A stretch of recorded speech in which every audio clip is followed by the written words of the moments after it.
you are not wearing hijab. I mean, this country is near perfect. What would you do then? How can you show I me, don't know. Irina? If I would How? know, I would Okay, ask you. Yeah, that maybe people. ChatGPT. Oh, ChatGPT! Come on, you should be intelligent. But it's not an Islamic country; it's a secular country. Today I'm meeting my friend Isa, and we'll discuss how to navigate life in the diverse society and the etiquette of business in a Muslim majority country.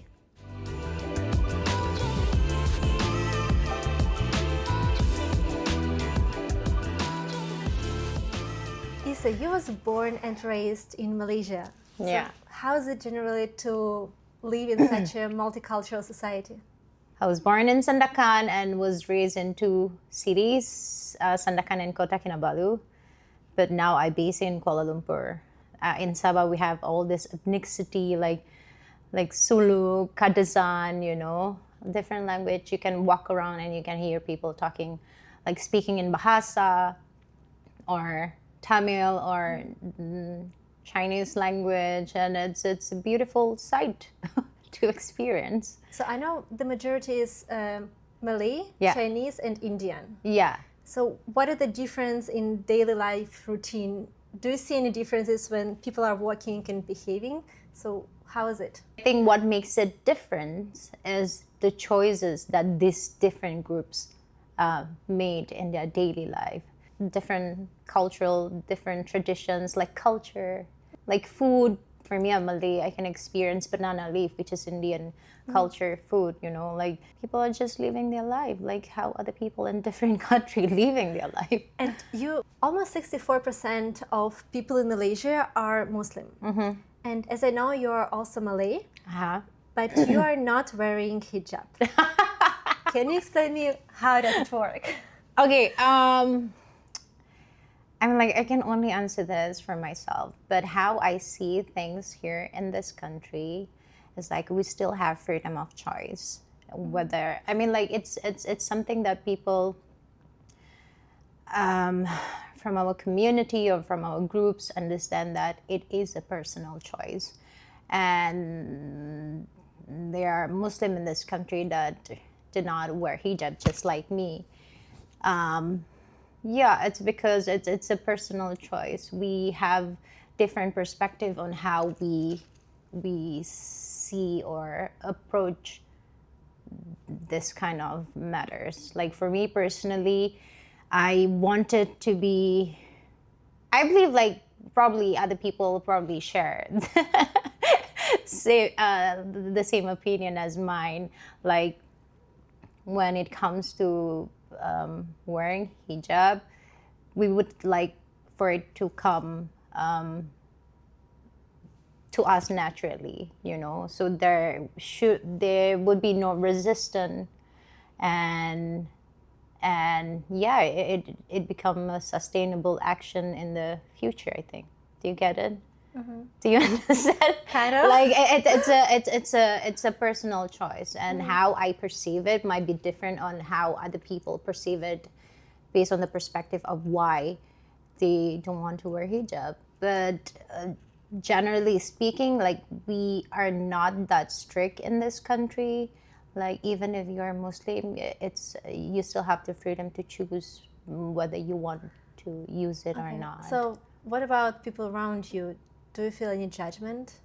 There's no judgment really, but I think it's more like understanding on why one person made that choice. There's no judgment, and I think generally people are very respectful towards other people's opinion or perspective on why they choose things certain ways. Can you tell me like 2-3 reasons potentially why a woman can decide not to wear hijab?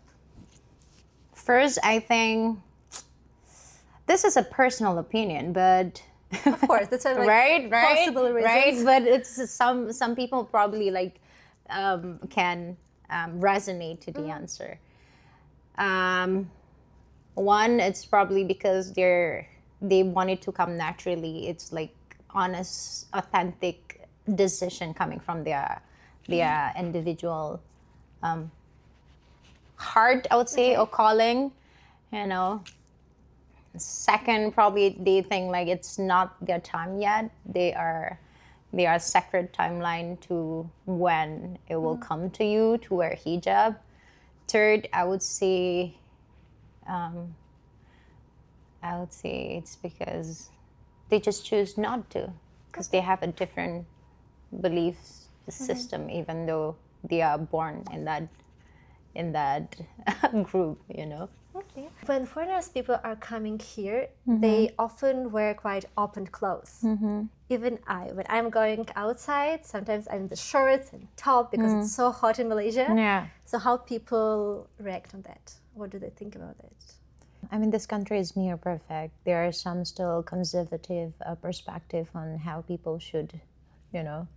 I don't know, it's not something that normal here to see So it's people. better to avoid it. Yeah, but I don't want to limit foreigners, you know. You should be able to feel completely honest being yourself. But you know. Muslim But police will not stop me. no, why would they stop don't you? know. Yeah. Have you ever been stopped? No. No, right? So I don't think they will stop you. How do you feel about it? Does it make you comfortable? Feel comfortable or not? If it doesn't make you comfortable, then wear something modest. I would say that. Okay. But I can totally understand. Malaysia is a very hot country. Bikini is fine or not really? Because when I go to the swimming pool, then mostly people are like covered everything, and I'm like, I don't have trousers and shirt. Yeah, I mean, it's fine, really. Yeah. So now it's also Ramadan time. Yeah. How your family celebrates Ramadan? How my family celebrates Ramadan. My family is in Sabah. I'm in KL right now, but Maybe like traditionally But- years ago. but they went. I was so lucky because they came down during the first Ramadan, so we had the chance to like celebrate together. But the essence of Ramadan for every Muslims here in this country is basically all the same. Like you have to fast during the day and then breakfast on the evening or night. You can eat, you know. But for my family, it's like I think it's more like the connection that we develop when we're together during Ramadan. You know, it's something that we can celebrate together, like fasting together. It's a reminder where we can remind each other that, hey, this is the time for you to like serve your vessel, be good to your body, you know. So yeah, and we always have fun. Like there's always a lot of food on the table when it's time to break fast. Yeah, I know it's also. and it's fun. I was fun. going to like just randomly to the restaurants, malls, and sometimes I see that people are sitting already like let's say at 6 o'clock in the evening. They have table full of food and they're just waiting when time will come. So it's normal, right? Yeah, it's normal. It's Because normal I feel like here. it will be cold to just eat it. Because sometimes I think why they booked it early, because sometimes it's hard to find places to break fast, you know. So yeah, it's resulted for people to like go to that place early so that they, you know, don't do anything before breakfast, because sometimes it can be tiring when you're fasting and walking and then talking. But people just want to go out and celebrate like breakfast with their friends or family. Yeah, if they don't want to cook, or if they are in a working environment. Yeah. Today I was trying to book the table for Ramadan dinner. Ooh. So I hope that I will go today. And like it was challenging in some places, and really the best places are totally booked. Yeah. They're like, you can come, but you will sit outside. You're like, That's why. Yeah. you couldn't tell me before it's such a thing. I thought it's just like general dinner.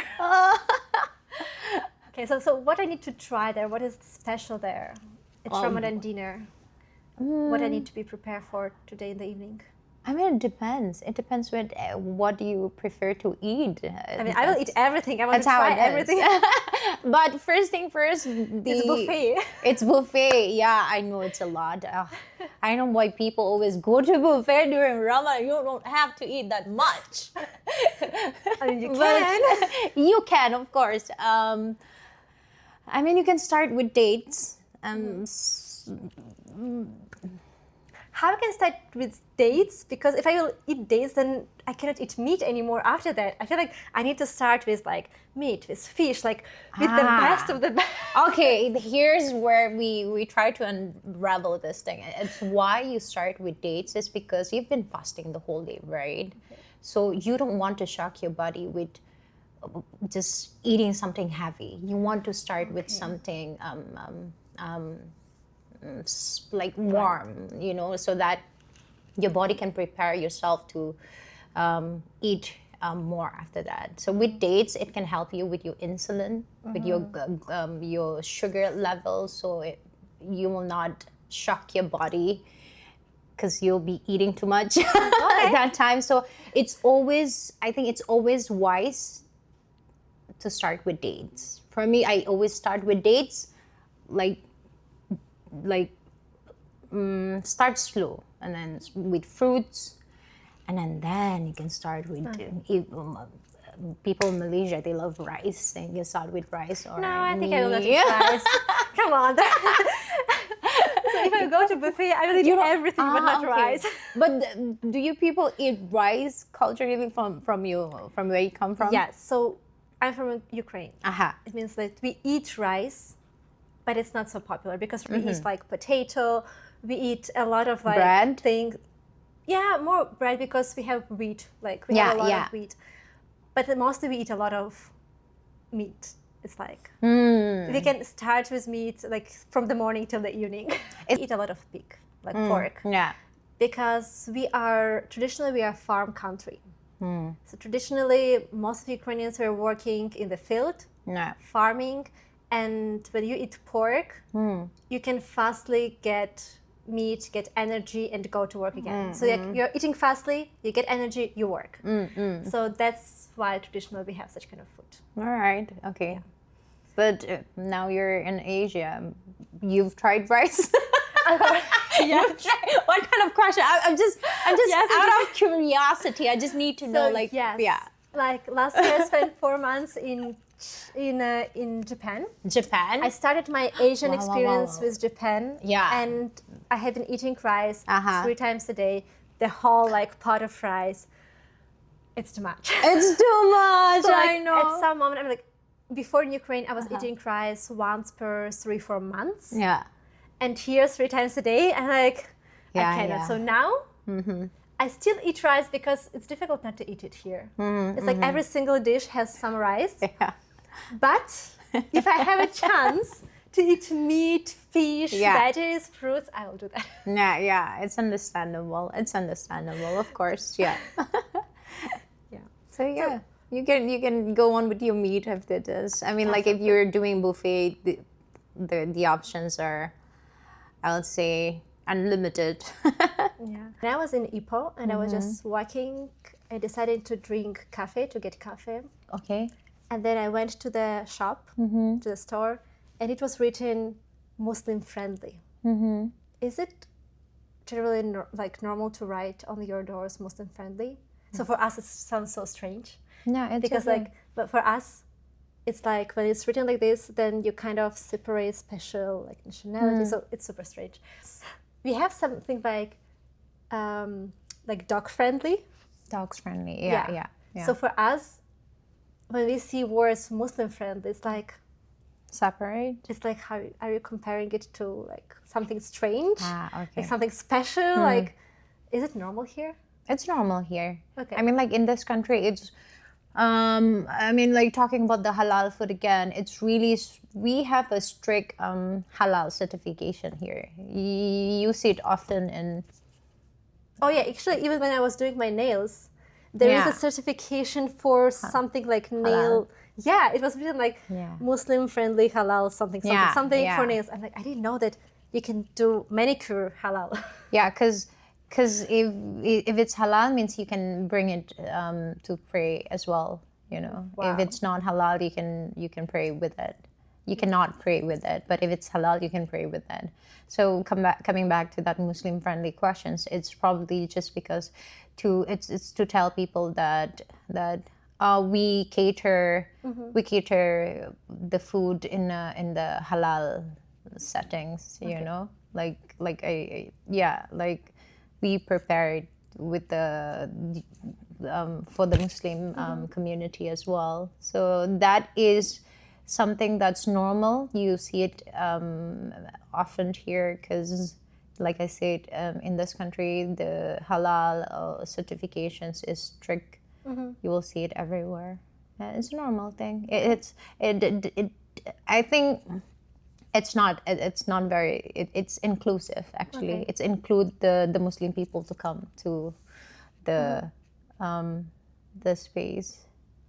But let me remind you again that Malaysia is not just Muslim. I think like maybe 64% the Muslim live here, but we are full of diversity. Yeah, it's like when they say it's Muslim friendly, it's only inclusive for everyone to come together at one place so they can, have fun in that space. So I also noticed like people still go to work right now during Ramadan time. Is there any changes? Because you don't eat the whole day, but you still have to work. Yeah. Well, it differs from...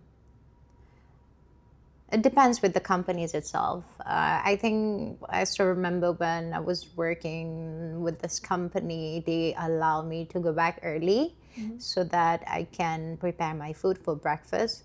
Because normally when it comes to peak hour, which is time where everyone finish work, 9 to 5, the traffic, it's bad.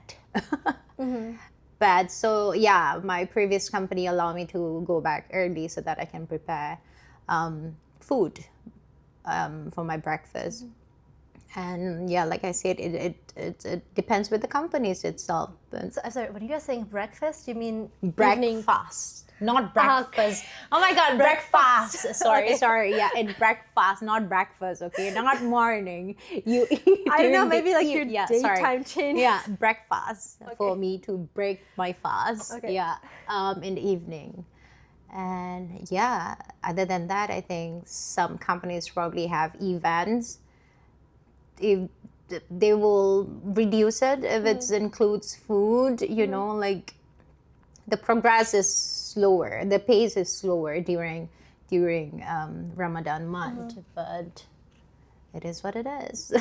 Yeah, I also hear that it's better if you meet Muslim people during Ramadan time. You cannot really eat, drink, like nothing. It's better, considered rude. Yeah. I mean, like if you have meeting, if the other person is fasting, it will be hard. I would say. Yeah. Is there any time when it's better to do meeting, like in the morning or in the evening? Because probably daytime is the time when you are the most hungry. So like it's better not to discuss any business because maybe the business negotiation will go wrong. And it's like when I'm hungry, I'm like, just don't touch me. Like everything is bad, nothing works. Just like don't touch me.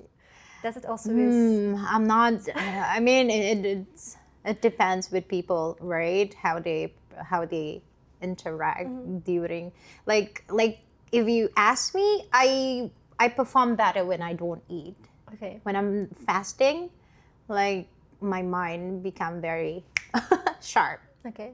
Because sometimes when you eat too much, you're using a lot of energy. Actually, a lot of people think that if you eat, it will give you more energy, but it depends with what kind of food that you are eating. Does the food gives you more energy, light energy, or sometimes you can feel sleepy, right? It depends with people. So there is no special hours when it's better to make a meeting?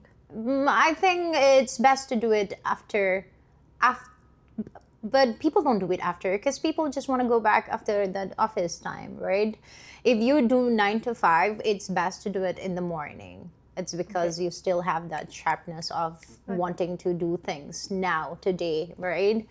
And as long as the setting is not in a restaurant, it will be fine. Okay. That's actually would be challenging in Europe because right now a lot of people in Europe have business meetings exactly in the restauants. Like cafe restaurants, like always there. Oh yeah, I think I know that. I mean, I had European bosses before this. Like they just love to have meeting in the restaurant instead of like they don't want to.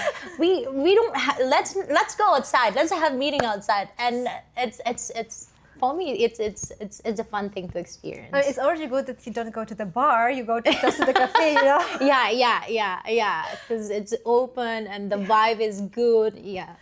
Wow. Okay. And so Muslim culture. Does Muslim culture somehow influences business settings? If there's any difference between, I don't know, how office works. I don't know, because like you have to pray 5 times a day. Yeah. Right? It catered the Muslims people. They will provide prayer room for you. Your co-workers will probably be respectful enough to not have pork in the pantries, you know. They can alter schedule meetings during Friday prayer.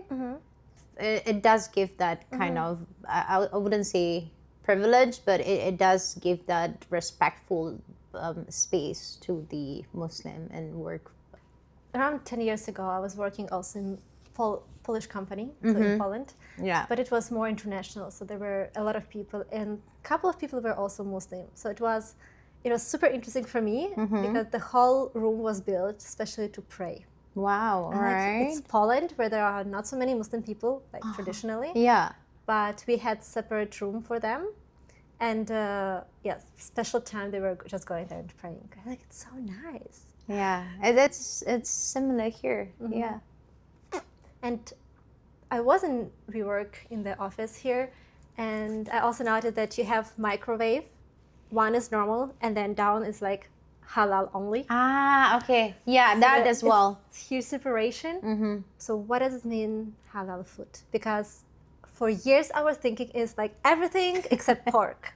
That's everything except pork. Okay. But now I kind of understand that there is something more in it. So you have special way to cook, or what's special in the word halal? I mean, the word halal food by definition is food being prepared according to Islamic guidelines.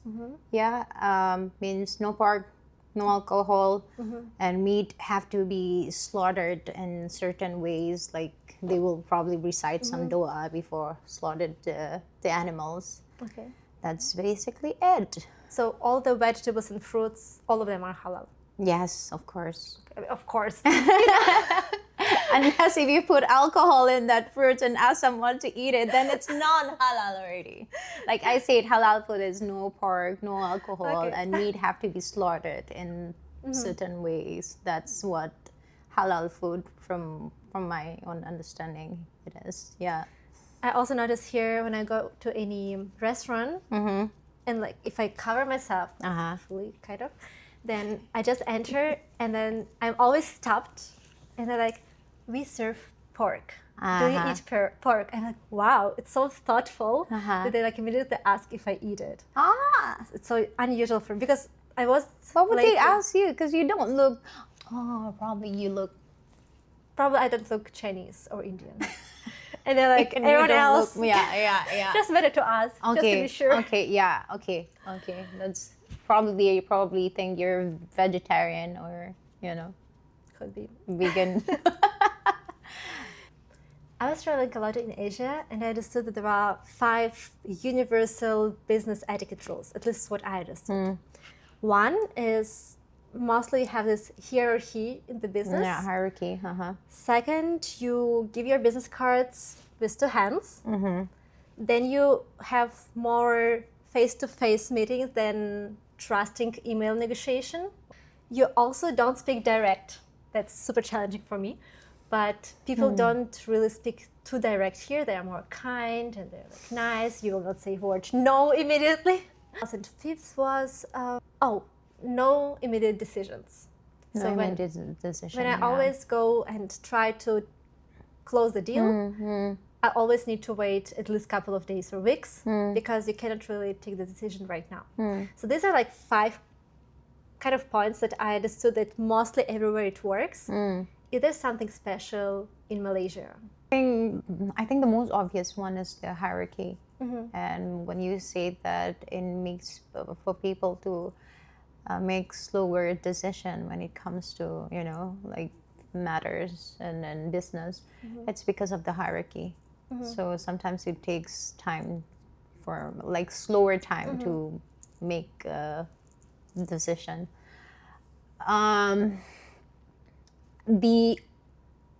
This is the one that I think the most obvious one is the honorary title. You need to address it correctly. I don't know why it's matter, but it's a thing here in Malaysia. Like when you're Dato, you have to say the title like, "Hi Dato, I'm here to," if you're like, you need to know their honorary title for you to address them. Okay. Right. Do you have that in your culture there? Lately, we just use names. You just use names? Because mostly American culture influenced Europe. So we just use Isa, Irina, Peter, and that's it. In some countries still we use like Dr. Peter. Yeah. But we're like, it doesn't matter anymore. Exactly. I'm really sorry. But here in Malaysia, they use that a lot. I'm not really a fan of that, but it is what it is, right? If you want to make business here, you should be able to address that. It matters to certain people. Yeah. So what about timing? How? Okay, I already stood the answer. Timing. Let's talk about timing here. Okay. How punctual people are. I know you're gonna ask this question, Irina. How punctual? Yeah. Okay, it depends with the settings. When it comes to business settings, it's strict. You know, especially if you have to meet like all this datin, whatever they are, like the important person, you have to be strict, even though sometimes they can be late. That's what I'm asking, because how often this sometimes happens. Okay, like I said, in business setting, it has to be strict. It's a strict timing. It's strict time when it comes to business. But socially, we also have Malaysian timing, where it means you can define your own time as you like, which means you can be late. Malaysian timing, you can be late. The favorite phrase that people always use when they are doing Malaysian timing, I'm guilty as that as well. I'm really sorry, but yeah, it's part of the culture here. We have Malaysian timing. It's not something to be proud of. The famous phrase is I'm on my way. I'm on my way. Okay. When you're but it exists here. It's the reality of people living in Malaysia. Yeah, we do have that. I hear that on my way so many times here. Like I thought person is really on the way. Like I really thought so. But now I get it.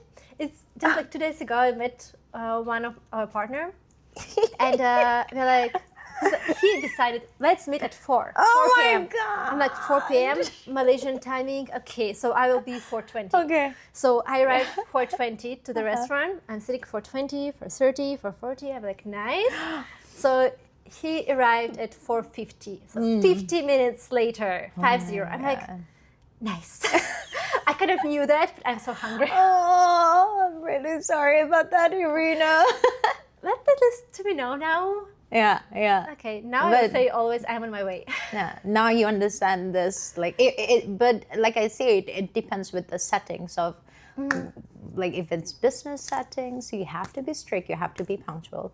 But if it's social interaction in social settings, like you can do Malaysian timing, you know. Okay. Yeah. Nice.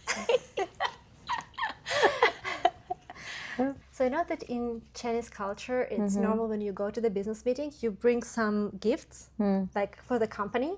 Is it also normal to bring a gift for like during business meeting in Muslim company for Muslim people, or how does it work?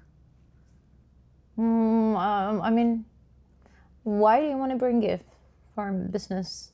So mostly, like, for example, when I go to China and I have any business meetings, sometimes we exchange any gifts, like any, I don't know, symbol of something, or just like sweets from my country, or like something we bring just to warm up the situation and like have better relationship.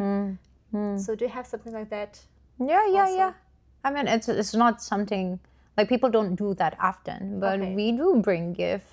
But it's like not kind of must have for business. No, it's not. It's not a must have. It depends with how you see things, or then Yeah, because like in Ukraine in the past, it was kind of expected to get. It's a must. Kind of like you don't have to, but better bring. So it was like in the past. Passive aggressive. It was in the past, at least, like government would always, like, you know, in between the countries, presidents exchange gifts. Yeah. Something like this was also like in Ukraine before. Yeah, but now like Europe and part of America are saying no to this culture. So it's like everything we keep only in the business environment. That's it. Like nothing personal. But here feels like you still have this personal relationship. Like in Chinese culture, also know, or Indian too. At first, you need to have this private relationship and then business. That's why it's like to make this private relationship a little bit better, you're kind of like giving a gift. I mean, I can totally understand that. Like when people do that, what they're establishing is trust, you know, like, oh, I can trust you. You know, it's a warm gesture. In this country, it's not something that you have to do. Like in a very strict government setting, you cannot do that because it will be considered as giving bribe, right? And corruption. Yeah, corruption. But other than that, it's still acceptable, but it's not something that you have to do every time. So better not to. Yeah, maybe you can just pay for their meal. That's already good enough. So you speak different languages, but you definitely know English, right? Yeah. So everyone speaks English here? Because I also heard something like, you call it, I think, Manglish. Manglish. Because at first I didn't understand that. But 2 weeks ago I went to Ipoh, and then like local people were talking to me, and they were trying to speak English, but 50% of the words, I'm like, what exactly is that? I have no idea. And then I realized you have this Manglish language. Yeah. I mean, generally, if you go to the cities, people speak good basic English. But yeah, we do have Manglish. It's a societal language that how we use it here. Like, hey, where are you going, la? You know, things like that. It's Manglish. Like la is bahasa word. You know. So what does it mean, la? La is, how do I explain la? La is like oh my god. How do I explain la? It's just something to emphasize the statement that you're trying to make. Like, I hope I'm explaining it correctly. If I'm not, you guys can be the friend to help Irina to understand la. I also wanted to know about gestures. Gestures? Yeah, so feels like people here are quite, not shy, but they don't really express themselves with the hand gestures. Like, hi. So it's like you wouldn't explain something too emotional. Yeah. Or I also noticed, one really interesting thing for me, you would, when you want to call someone, you're doing like this, right? Like, come to me. Like, not like this. Come to me. Okay. It does exist, but it's not something that for me personally, like I see more often, like people are doing that. Because that is also, I think, considered as rude to call people like that. At least what I read, you know, Google, such a thing. Google. So Google. What have you been, teaching Irina? Okay. Yes. That's why you are here. Yeah. Okay, that's why I'm here. So Google told me that I cannot call people like this because it's considered like rude. It's when you want to call any animal, then you would do like this. Come. I don't know why. That's why you need to put your hand down and say like, come here. Come. But who would you call? Like, come here. Hey. Like, for example, if the person is far away and you cannot scream, then you would say like, Okay. Like okay. the head hat. But I think even in here, like people don't do that often. Okay. Yeah, most probably people will just like, hey. Can we delete like a Google part? Can we just Yes, please. Can you just remove this information? Yeah, it's okay. But now you guys have this. Like we don't really, and this is considered rude. Rude, I think. This is, and I don't really see people do that often here. Do you have any other like? Do you have any other gesture like forbidden or? The one that I can think right now is do not touch someone's head. Head. Okay. Yeah, because it's very sacred to us here. Okay. Yeah, like if you're doing like this, like in a love, warm kind of vibe with the people that you know, probably it's okay. But other than that, don't do that. It's a sacred thing for people here. Honestly, I just try to imagine in which situation a person would decide to touch a head. I'm like, who do you think you are? You know, like hello, like. Do not touch my head, please. And so as I know, because of the religion, you can't really touch a woman, right? For example, handshake. Handshake. Okay, men wouldn't give you hand for a handshake. Yeah. So you have to decide if you are giving hand for a handshake or not. Yeah. So how often Muslim woman would give a hand for a handshake? I mean, if you go to the city, you will probably. There are people that did that because of personal choice as well. Sometimes they are very open to just like handshake people from different gender. But other than that, because of faith, they probably like, you know, just do this gesture like, no, thank you. And it's 50-50 for me. It's 50-50 probably if you were in the cities. But if you go to the rural areas, like some of the villages, or you know, probably it's something that you will have to experience a lot, where when you meet from different genders, you don't touch. Okay. And I also read something about word salam. Yeah. And salam music. I read about like salam. Okay. And somehow it was described that you are touching the hand of the person and then you put on the heart, or you just put on the heart. What would you do then? Like kind of saying hello. Hello. Yeah, instead of like shaking the hand, you would say like salam.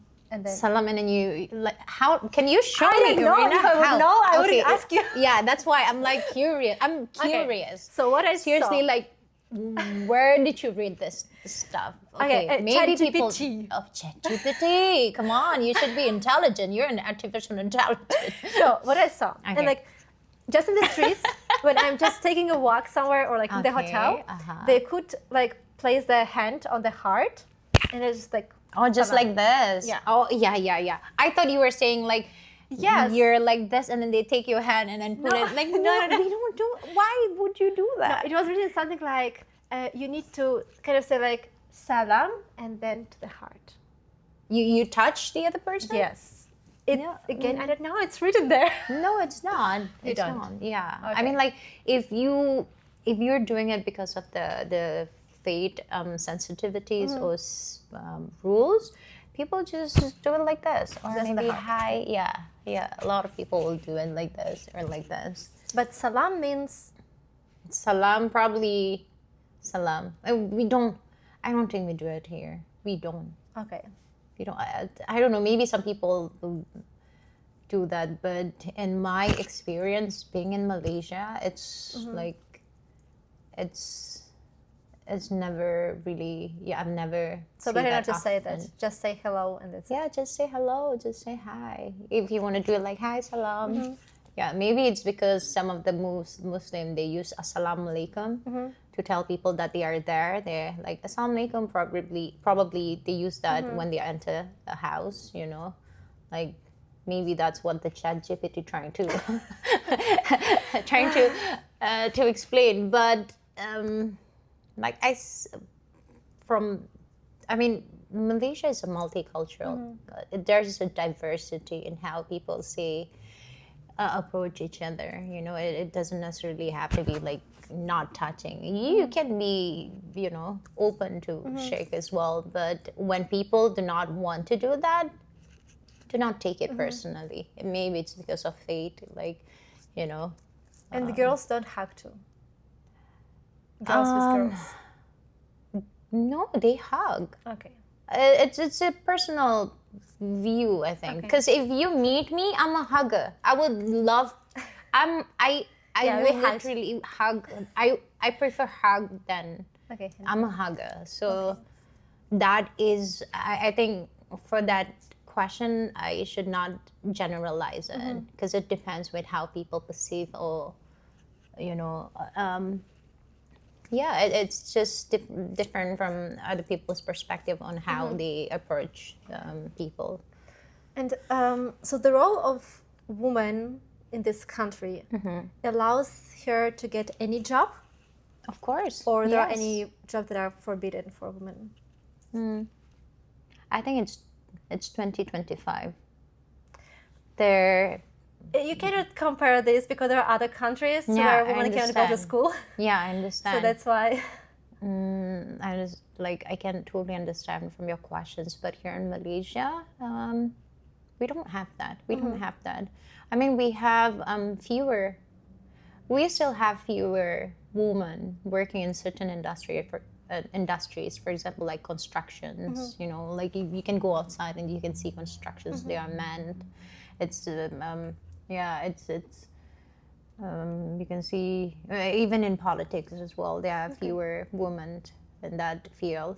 When I, as a businesswoman, will come here and decide to make any business connections, is it okay if I'm coming as a representative of my company, like a boss, or it's better for me to bring a male representative? You don't have to. You don't have to, really. I mean, like, if you're a businesswoman, then the first thing that you should know is the very nature of the business that you're trying to make, right? That's the fundamental thing. If you really know how to deliver that, why do you need another gender too? Like, this country is free. It's open-minded. You can, if you come with conviction to tell them, like, this is the nature of my business. I'm here. I believe that this business can solve the problem that you have. Come do business here. People are very respectful. Probably from your questions, you think that we have strict gender rules here in this country. It's not necessarily like that. We are open-minded. There are some settings where men try to dominate the conversation, but I think we are living in a high phase, and people are more knowledgeable right now. They understand and know who they are, the essence of what they can bring on the table. They know their value. If you really know your value as a woman and the business that you are doing, then just bring yourself and your business. Okay, so are there any stereotypes? Because I'm asking questions and some questions are surprising you. So are any stereotypes about Malaysia that you heard and maybe don't like? You mean from the foreigners' perspective? Because I have a lot of foreigners friends. I think the most stereotype that shocked me is they think Malaysia is all about beach, nature, like, you know, it's not modern. And when they come here, they're like, oh, you guys have all this and it's even more modern than my city. And I'm like, what do you think this country is? So yeah, that's one thing. Then the second, I think they think we are very strict when it comes to religious, you know. I mean, people here are generally very respectful. There's sometimes tension when people politicize it, but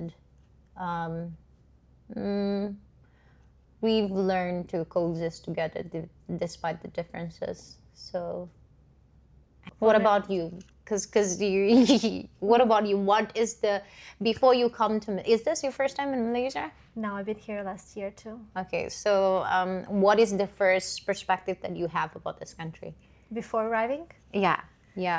Before. Okay, being honest, for years. Just be honest, yes. It's a safe space. I didn't know that Malaysia exists. Okay, It's yeah. like for years I just didn't hear about that at all. Like, and then when I arrived here, I mostly arrived in a new country, just traveling and like trying to accept everything. So I didn't really had a lot of stereotypes.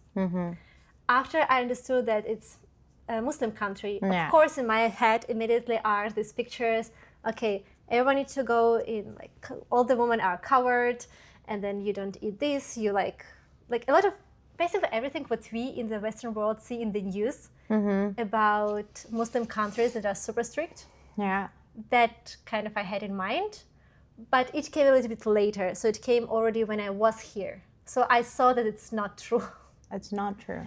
So that's why I generally try not to check everything online before I go Yeah. to country. Yeah, you have to experience things firsthand before.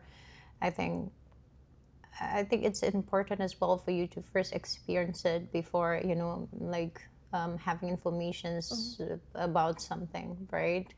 Like I would. A lot of people think that Malaysia is an Islamic country, but it's actually not.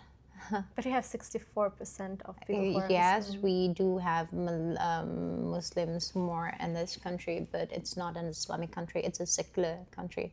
Like in our constitution as well, it says, I think it was Article 4 that says we have the freedom to choose the religions that we believe in. And in Malaysia, we still have that. And it's not like a strict Muslim country. So is there something that you would like that foreigners change in their perspective about Malaysia? Yeah, I mean, like the only perspective that you should have about Malaysia, that it's where you can experience diversity, multicultural, different culture, traditions, languages. You will experience it here, and you will find the warmth and love by the people here. People who speak English. If you come to the cities, you will experience that, like good people. Yeah, that's the only thing that you should have in your mind about Malaysia. You will fall in love with Malaysia. I'd say that. What advice would you give to the person who is coming to Malaysia for the first time? Be open. Be open. Be open-minded about this country. Do not have any expectations about what you think based on the information probably you get from internet or artificial intelligence, or you have to be able to experience it yourself before, you know, making a conclusion to this place. But Malaysia generally is a beautiful country. Yeah, you have people that are so friendly that you think people are shy, but it's only because they're not that, you know, like they're not that like in your face. Most of the time they'll soft. It's a soft space.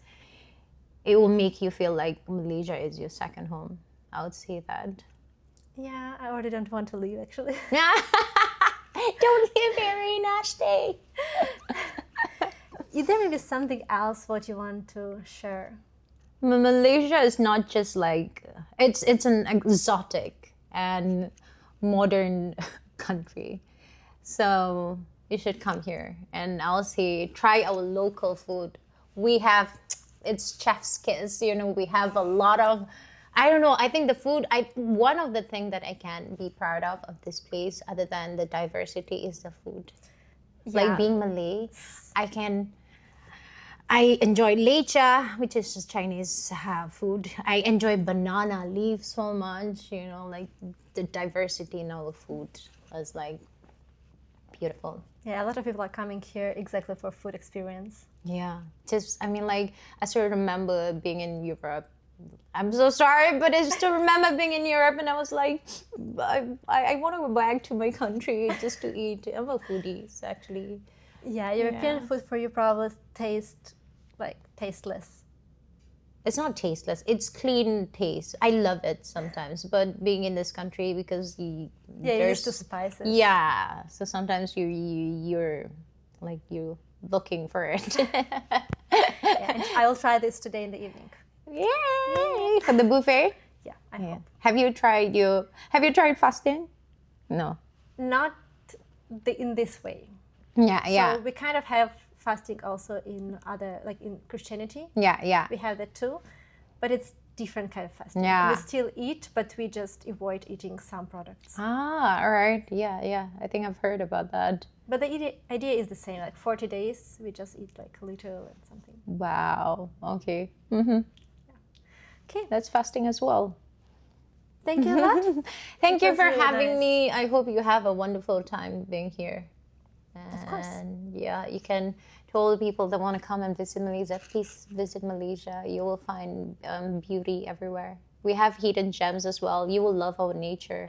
And you should go to where I came from, Sabah. You should visit Sabah as well. It's one of the, you will love it there. You will love the people, the food. And then the hidden gems, the nature, the jungle, the river, everything. Just come to Malaysia and you will love it. Thank you. Thank you, Verna. Thank Thank you for having me here. I'm so glad we did this so that we can debunk some of your Google and ChatGPT Yeah, don't trust Google and ChatGPT. words. So yeah. Thank you. Good job, Verna. High five. So did you like? Why are you so? Oh, I'm always cold. It's fine.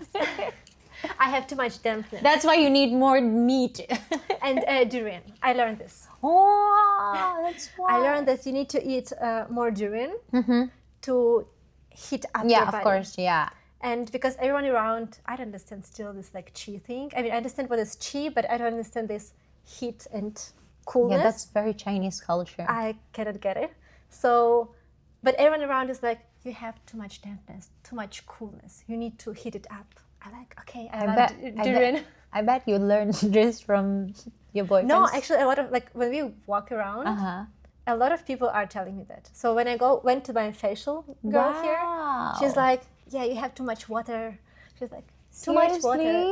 Yeah, and then like someone lately we met and the girl business meeting, totally everything only about business. But then at the end, of course, you're like, oh, bye, what you're planning to do. And then somehow we started to talk about feng shui and all of this. And the girl is like, oh, I can read your hand. Oh, that's in your And I'm like, aura. feels like every second person in this country is like spiritual and understand all of this like energy. And, it's lovely. Yeah, when it comes to like Chinese culture, they talk about that a lot, like the qi, Yes. the energy. But it's really important. But it's really amazing to know that, because what it tells, everything is a mirror, right? Likes attracts. So it's what's really happening. It's showing your aura that you're attracting that kind of information around your field, and it's amazing because I don't have people doing that, and I love people to do that, to tell me like, Isa, you're warm. You're like, you need the, Yeah. Because that's another topic. But do you have something like this idea of chi? Do you have also in Islam countries? It's like something that is, so for example, in Ukraine we have also spiritual things, but it's totally not like here. It's like we have our spirituality, we have our like souls, ghosts, I don't know how to call them, but they are more like connected with the nature because we are farm country traditionally. So we are more in the forest, in the nature. We don't really go into this inside chi energy. So it's different. Yeah. Do you have something special too? I think not really. When it comes to like Islamic things, we don't really have that. I mean, for me as well, like I learned that from different cultures, not really in Muslim or Islamic culture. But maybe it's because something that I don't learn. I don't really practice that. I'm sure people who practice that would probably know they are. But from my own experiences, how I see it, like mostly they talk about something, the energy outside of you, but not on the inside. When it comes to the inside, it's always like the relationship between you and God. But how they portray it, it's like God is upstairs looking at you. So I don't know. Not something that in my knowledge I don't.